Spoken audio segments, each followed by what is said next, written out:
সামনে আসন্ন বিধানসভা একের পর এক প্রচার করছেন, কিরম সারা পাচ্ছেন? ব্যাপক ছাড়া পাচ্ছি আমরা, যেমন জমায়েত হচ্ছে এবং মানুষ উজাড় করে তৃণমূলের পাশে এসে দাঁড়াচ্ছে। আমরা খুবই খুশি যে আমরা যে সারা বছর পরিশ্রম করেছি, মানুষ আমাদের ভুলেনি, মানুষ আমাদের সঙ্গে আছে। আপনার প্রতিপক্ষ হিরণ চট্টোপাধ্যায়, কি বলবেন তার সম্পর্কে, কি বলবেন? নতুন করে কিছু বলার নেই, উনি বহিরাগত মানুষ, শামপুরকে কিছুভাবেই চেনেন না, জানেন না শামপুরের মানুষের কি প্রয়োজন, শামপুরের কি সংস্কৃতি, সে সম্পর্কে ওনার তো কোনো ধারণাই নেই। থাকলে উনি যা বলছেন সেগুলো বলতেন না। কলেজ নেই, ইঞ্জিনিয়ারিং কলেজ নেই, ইত্যাদি ইত্যাদি অনেক কথা বলছেন। ওনার সম্পর্কে আর কি বলবো, বহিরাগত মানুষ যারা আছেন তারা এই ধরনেরই কথা বলেন। তারা সামনের বিধানসভায় নির্বাচনে শ্যামপুর বা বাগনা রেল লাইনের কথা বলবেন মানুষের কাছে?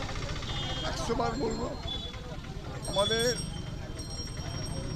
মাননীয় মুখ্যমন্ত্রী মমতা বন্দ্যোপাধ্যায় যখন রেলমন্ত্রী ছিলেন, তার শেষ বাজেট,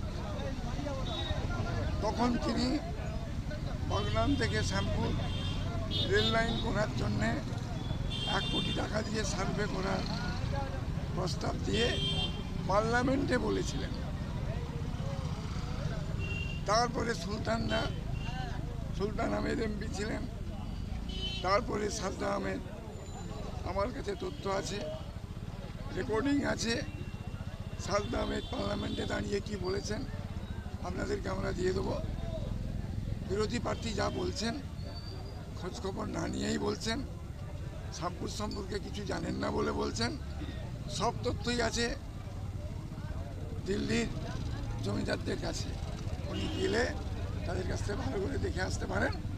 তারপরে উনি বলবেন যে রেল লাইনের জন্যে তৃণমূলের সাংসদ, তৃণমূলের বিধায়করা কখনো বলেনি, চেষ্টা করেনি।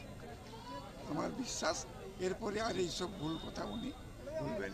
জয় বাংলা, জয় বাংলা। শুভেন্দু মহাশয় বারবার এসআই নিয়ে সুর চড়িয়েছেন যে রোহিঙ্গা আছেন, এই বিষয়ে আপনি কি বলবেন? এটা তো এখন ক্লোজ চ্যাপ্টার। বিদেশি, রোহিঙ্গা এসব বক্তব্য অনেকদিন আগে শেষ হয়ে গেছে, আর তো বলেনি। এখন 2.5 কোটি মানুষের নাম বাদ যাবে। রোহিঙ্গার তালিকা কি প্রকাশ পেয়েছে? আপনার কাছে তথ্য আছে?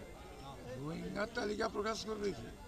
রোহিঙ্গা বিদেশি কোনো তালিকাই দিতে পারেনি। সুপ্রিম কোর্টে তো বলা হয়েছে, দিদি নিজে সওয়াল করেছিলেন। এখন নিজেদের ভুল বুঝে পিছু হাঁটা দিয়েছে। এখন পশ্চিমবঙ্গবাসী যারা প্রকৃত নাগরিক, তাদের ভোটগুলো কীভাবে কেটে দেওয়া যায় সেই চক্রান্তটা হচ্ছে ইলেকশন কমিশনের মাধ্যমে। আমি তো এই 5 মিনিট আগে বক্তব্যে বললাম যে আমাদের শ্যামপুরে 8,887 জন, কেউ 100 বছর, কারো পরিবার 200 বছর বসবাস করছে। কয়েক প্রজন্ম এখানকার বাসিন্দা, বয়স 80 বছর, 90 বছর, তাদেরকেও প্রমাণপত্র নিয়ে বিডিও অফিসে গিয়ে লাইন দিতে হচ্ছে সে ভারতের নাগরিক কিনা। এইরকম দুর্ভাগ্যজনক ঘটনা আমার ধারণা ভবিষ্যতে ঘটবে না। এই জমিদারদেরকে যদি আমরা শূন্য হাতে ফিরে দিতে পারি পশ্চিমবাংলা থেকে। লাস্ট কোশ্চেন আপনাকে এসআইআর নিয়ে। এই যে একটা প্রভাব চলে গেল বাংলার বুকে, যেখানে হচ্ছে সওয়াল করতে দেখা গেছে বাংলার মুখ্যমন্ত্রী মমতা বন্দ্যোপাধ্যায়কে, এই যে এসআইআর, এই এসআইআর এর প্রভাব কি বিজেপি একটু হলেও দুর্বল হবে বাংলার?